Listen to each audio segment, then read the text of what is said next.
Merhabalar, Minnoş Yangıl'a hoş geldiniz. Eğer ilk defa geliyorsanız ben Ezgi, şu arkadaş da Mia Hanım olur. Beraber tropikal bitkilere bakım sağlıyoruz ve bunlarla ilgili edindiğimiz tecrübeleri sizlerle paylaşıyoruz. Bugün bir tecrübeyi değil de değişik bir şeyi ilk defa yapacağım ve sizlerle beraber yapmak istedim bunu.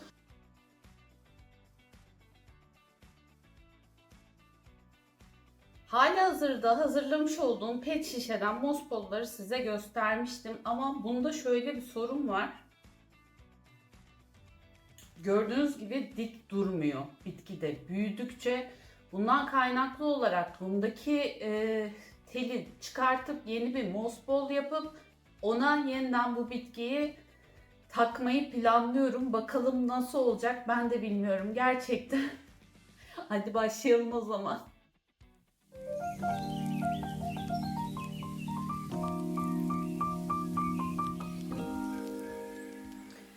Evet, bugün etraf bayağı bir pislenecek, kirlenecek. Şöyle masayı da görebileceğiniz bir seviyeye kamerayı ayarlayayım. Önce mospolumuzu hazırlayalım. Şimdi mospolda kullanmak üzere ben bu şekilde metal tel alıyorum. Metal tel dediğimde bildiğiniz tavuk kümesi teli aslında. Yani internetten çok rahat bir şekilde bulabilirsiniz. Ben bunu uğraşmamak için şimdi halihazırda kestim. Tabii ki öğrendiğim çoğu şeyi Mospol'la alakalı olarak Sydney Plant Guy'dan öğrendim ben de. Tam olarak metresini sanki söylememişti. O yüzden açtım videosunu saydım ve 15 tane kare kullanıyor. Aynı yaklaşık olarak bizim de tellerimiz onunla. 15 kareye göre kestim. Bunun uzunluğu yaklaşık olarak 40, 60, 80, 1.20 gibi duruyor şu an. Uğraşmamak için her dakika uzun bir mospol hazırlayacağım. Şimdi aslında önce bitkiyi temizlesem daha mantıklı. Çünkü onun mosunu da kullanacağım. Şöyle bir yosunu yıkadım. Nemlendirdim. Bunu kullanacağım ama onun içindeki de musluğu kullandığım için önce bitkiyi temizleyelim. Bu arada şeye çok alışamadım ben. Aroid toprağına. Evet, dediğim gibi aroid toprağına çok fazla alışamadım. Çünkü e, sevemedim. Bir pis geliyor, bir şey geliyor, bir böyle sanki sineklenme yapıyor. O yüzden bu sefer kilo alacağım. Kil bilyesinde bakacağım şeye. Ay çok nemli bırakmışım toprağında garibanımın. Umuyorum ki çürüme olmamıştır. Geçen gün mosu sulamıştım ama altındaki suyu boşaltmayı unutmuşum. Ben yaptım, siz yapmayın.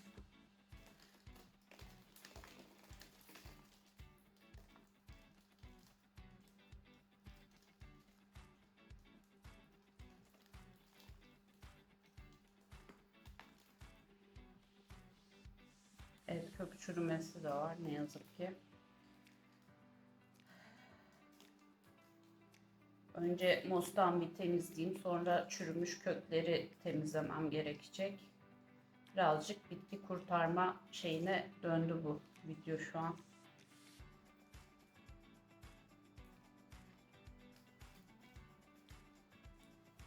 Köklerin nasıl koptuğunu görebiliyor musunuz?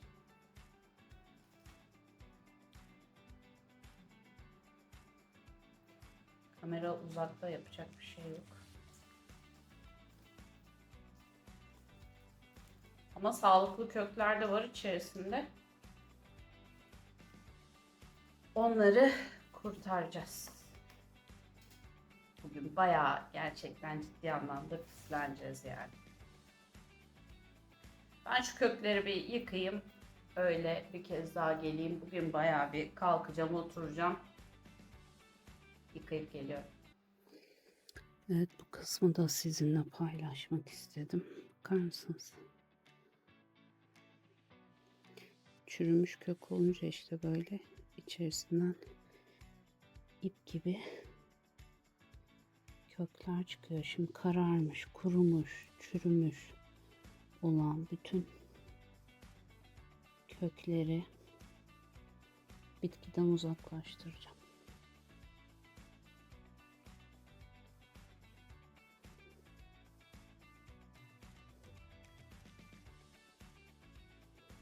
Mospol'un en büyük avantajı bu aslında, bakın.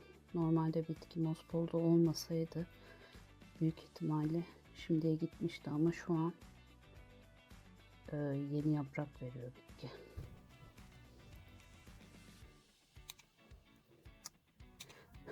İşte aroid karışımını niye sevemedim?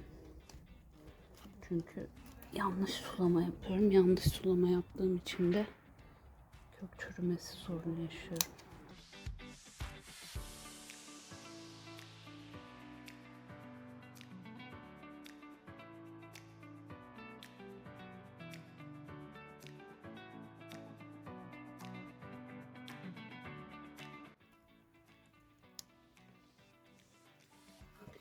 Burada iki bitki vardı. Ayırmamıştım önceden. Şu an ayırıp bir, en azından bir tanesine bir şey olursa ötekini kurtarma şansım olacak.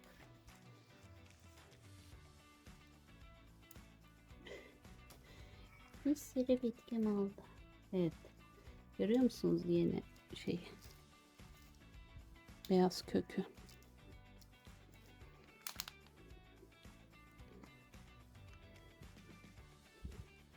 Köklere yosun düşmüş. Ve sanki o yüzden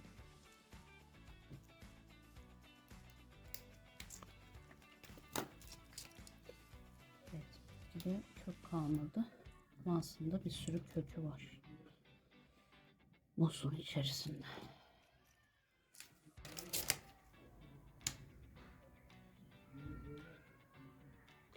Ben değişik bir şey yapacağım arkadaşlar.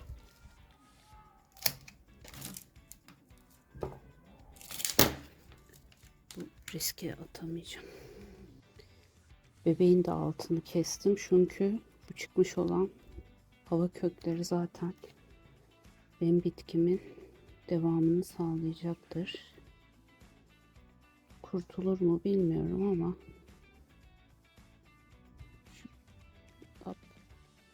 şu küçücük kök belki kurtarabilir. Evet.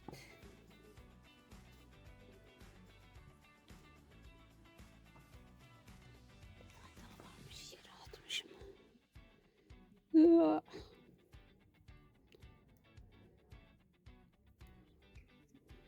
Oksijen bir su yapsam. Temiz gözüküyor gerçi. Evet, bunu da deneyeceğim. Diğer yerler çöp. Beklenmeyen durumlar. Yapacak bir şey yok. Şimdi bitkiyi kurtarmaya çalışacağız. Yani evet. Umuyorum ki güzel bir şekilde görünür. Şimdi bitkiyi mostan ayıracağım. Umarım sağlıklı kökler vardır içeride. Nasıl ayıracağım? Şunları bir kesmeme gerek var mı? Var tabii. Metal. Bu teli keserken şöyle bir metal makası var. Bunu kullanmanız gerekiyor. Yoksa çok zor kesiliyor.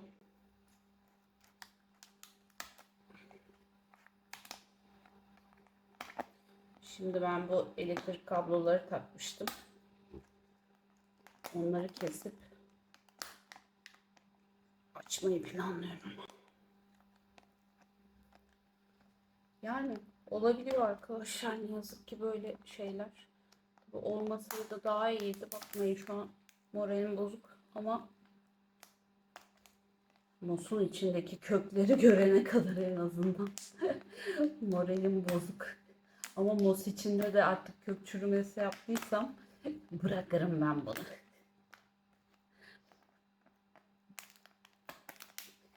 İyi ki mosunu değiştirmeye şey yapmışım ama ya.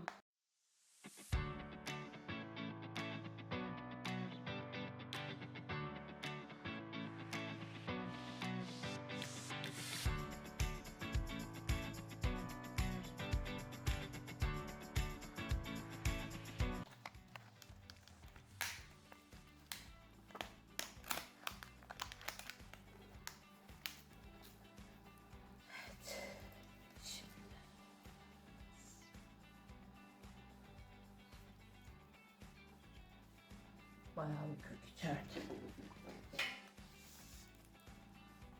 Şu kök girmiş mesela buraya.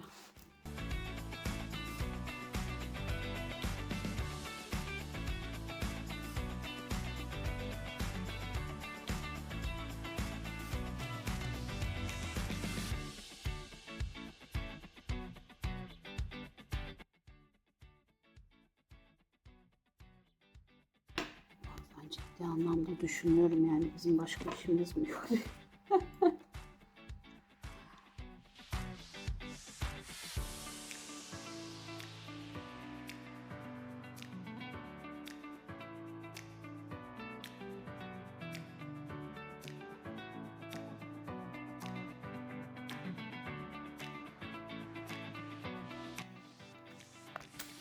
Bu metal makası felaket keskin bir makas.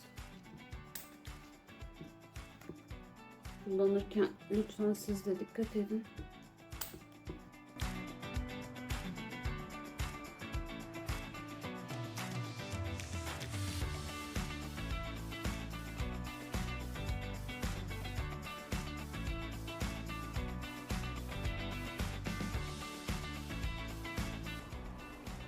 A few moments later. Hazır mıyız? Ben gözükmesem de olur. Freedom.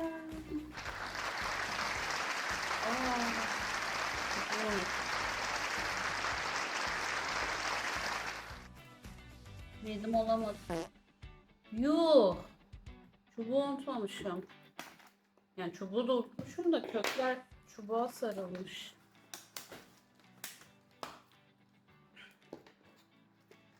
Burayı nasıl temizleyeceğim hiçbir fikrim yok.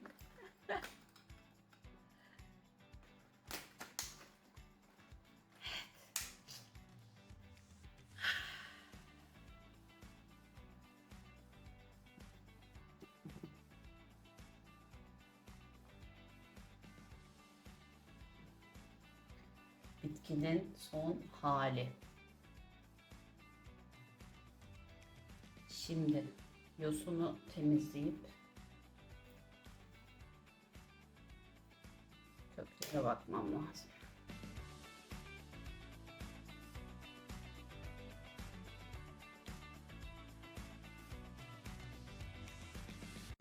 Evet, yaklaşık 20 dakikadır uğraşıyorum. Çekmesin diye kamerayı şeye aldım. Kapattım. Kökler mosun içerisinde birbirine girmiş arkadaşlar. Tek tek o mosları temizlemeye çalışıyorum şu an ve yani bayağı bir köke de büyük ihtimalle zarar veriyorum ama son durum şu şekilde. Şimdi ben bunları yeni mosun içine nasıl sokacağım? Asıl aklımdaki soru işareti o.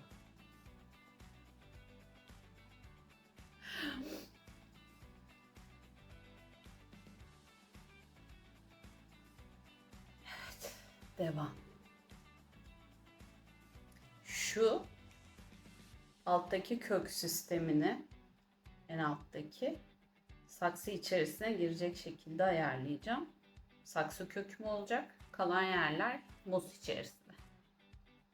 Evet, şimdi planda bir değişiklik yaptım. Şöyle ki alt kökleri kestim. Demin gösterdiğim iki kökü. Çünkü onlarda da kök çürümesi olma olasılığı var.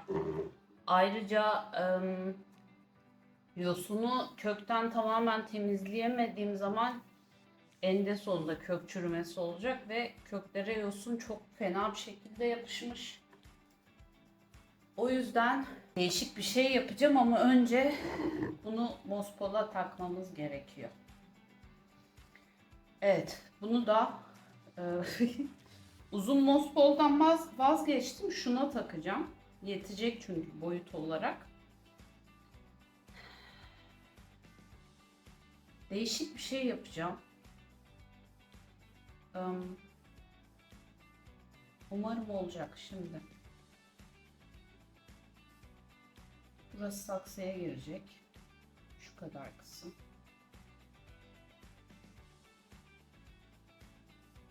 kamerayı farklı ayarlayayım. Evet, şimdi şu kısım saksıya girecek. Öyle düşünürsek eğer, Mospol'da bu kısım saksıya girecek. Şu şekilde benim bunu pola takmam gerekiyor. Şimdi şöyle bir şey deneyeceğim. Bakalım nasıl olacak.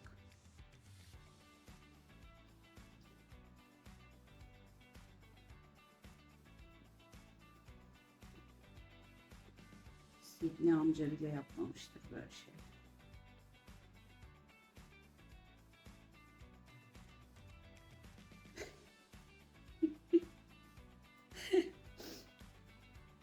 Yani şu an ya çocuğun hayatını kurtarıyorum ya da mahvediyorum.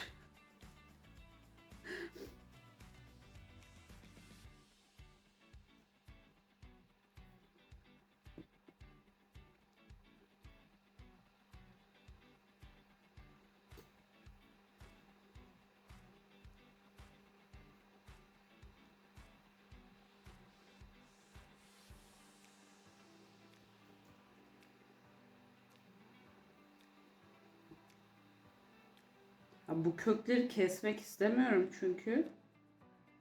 Kesmekten ziyade yani bunları da yosunun içine yeniden sokmam lazım.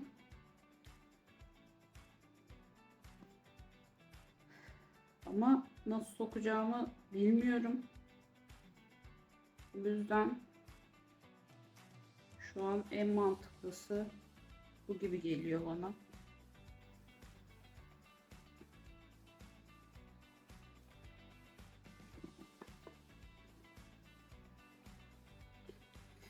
Sana çektirdiğim eziyetler için özür dilerim sevgili bitki.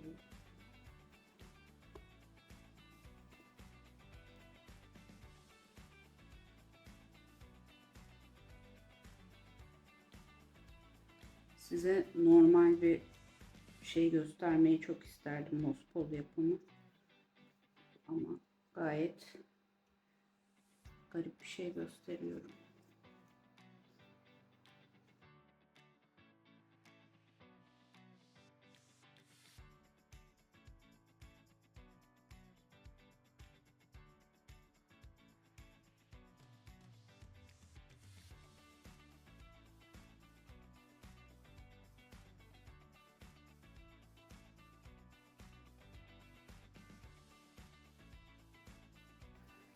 Size de fikir olur belki, gün gelir böyle bir şey yapmak isterseniz. Niye isterseniz bilmiyorum ama.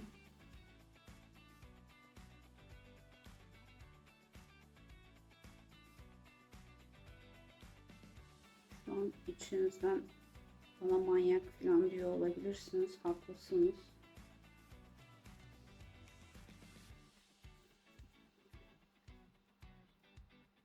Yani diyebileceğim bir şey yok. Şu an ben de kendime manyak diyorum çünkü. Sen dışarıda mı kaldın? Sen de gir bakayım şuradan.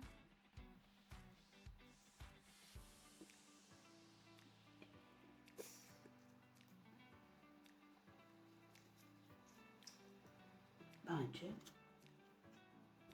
oldu yani. Şimdi ben bunu bir bağlayayım.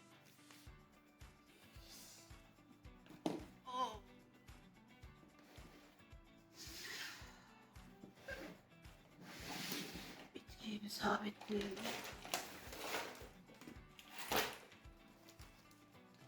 Şimdi elektrik bandı kullanacağım ama tabii siz bitkileri elektrik bandıyla sabitlemeyin. Bunu çünkü mostan sonra kesmeyi planlıyorum bu şeyler. Elektrik bantlarını.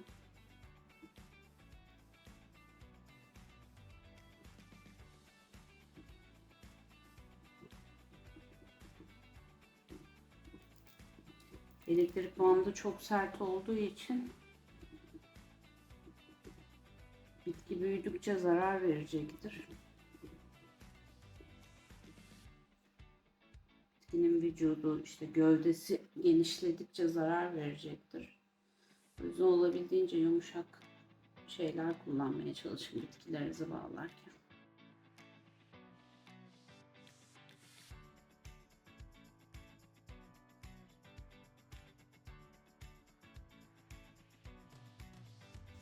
Şuradan itibaren saksı malzemesi de olacak. O yüzden böyle yapıyoruz. Önce şöyle yapalım. Ne yapalım biliyor musunuz? Şu kökleri bir çekelim şuradan. Şimdi yosunu ıslattım çok güzel bir şekilde. Burada eski yosun da kullanacağım ama yeni yosunlar da var. Yosunu ıslattıktan, yıkadıktan sonra şöyle iyice suyunu sıkacaksınız ve akmayacak hale gelmesi gerekiyor. Hala akıyor. Şimdi onu sıka sıka buraya koyayım. Ve tiftik tiftik yapmanız gerekiyor şu şekilde. Şimdi kökler direkt dışarıda kalıp şey yapmasın diye, kurumasın diye kökleri çektim. Çünkü köklerimin ben mosumun ortasında kalmasını istiyorum.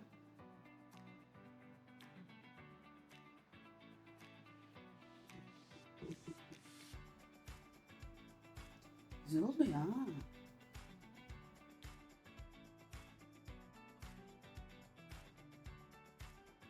Daha sonra bunu uzatmak, pet şişeyi uzatmaktan daha kolay.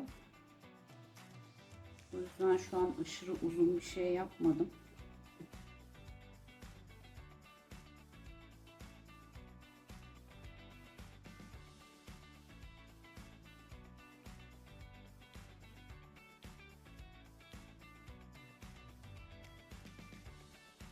Burada tabii mantıklı olan her seferinde böyle mosla uğraşmak değil. Yani hiç mossuz bir bitki de kullanacaksanız bir gün oturup böyle bu mos polları hazırlayıp kenara kaldırmak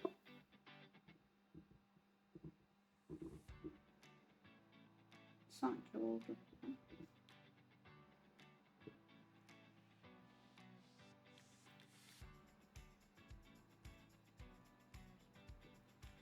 Evet.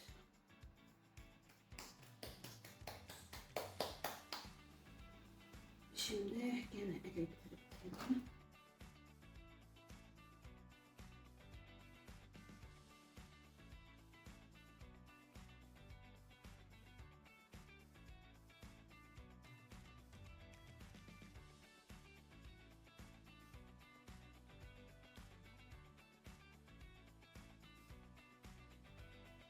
Şu metalin kenarındaki şeyleri kıvırmayı unutmuşum.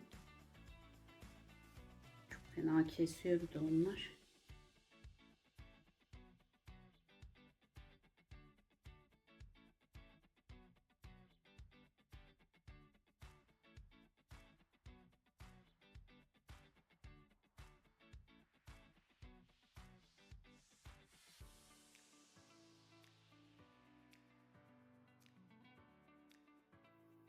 Şimdi şeyi sorabilirsiniz. Ulan boş taktım. Ne kadar muz koyacağım diye. Yani ne çok sıkı olacak. Şimdi ben de çok tam az çok biliyorum ama ne kadar yani nasıl anlatabileceğimi bilmiyorum. Ne çok sıkı olacak, ne çok boş olacak. Hani kökler rahatça içine girecek. Çok boş olursa eğer çok hızlı kuruma yapar. Hızlı kurursa sizi mahveder.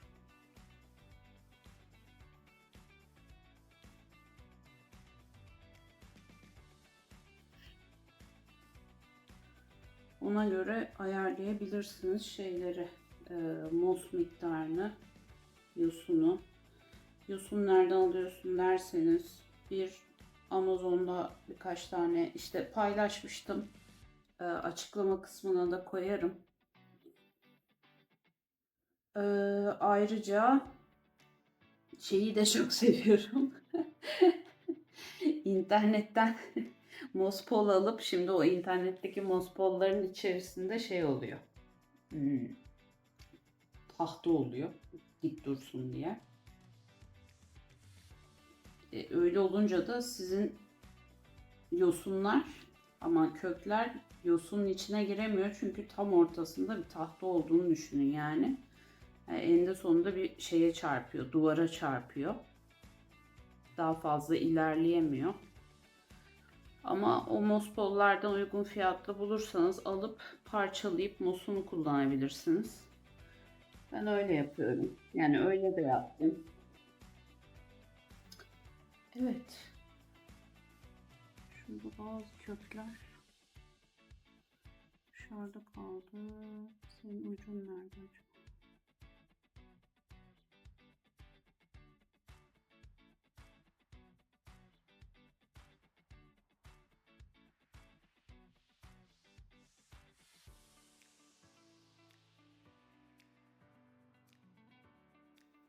Evet, şimdi ne yapacağım biliyor musunuz? Nasıl olacak, nasıl olacak yani hiçbir bilgim yok. İşe yarayacak mı, yaramayacak mı? Köklendireceğim suda.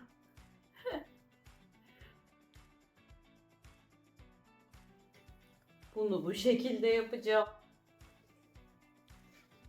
Sonra bitkinin gövde kısmını suya sokacağım.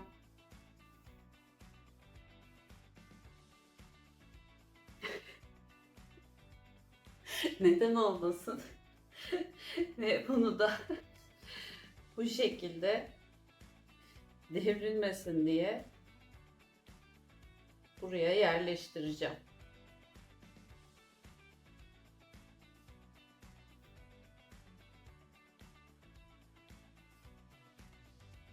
Bence oldu. Belki hep böyle bakarım, kim bilir. Yani eninde sonunda zaten kilo alacağım düşünülürse şu an su köklerini versin. Suya alışsın, adaptasyon sağlasın. Bu arada çıkardığı hava kökleri de mostan nemini, vitaminini alacak. Daha sonra da kökler çıkınca kilo alırım. Ama tabii kök çürümesi yaşadığı için lütfen devrilme. Kök çürümesi yaşadığı için bunu her gün kontrol etmem gerekiyor, kök durumunu. Bakalım gelişmeleri ileride size bilgi veririm. Gene buradan bir video çekerim kilo alırken durumu nedir ne değildir diye. Kendinize çok iyi bakın diyorum. Şimdilik bu kadar.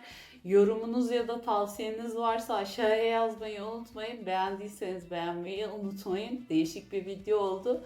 Sonraki videoda görüşünceye kadar bay bay.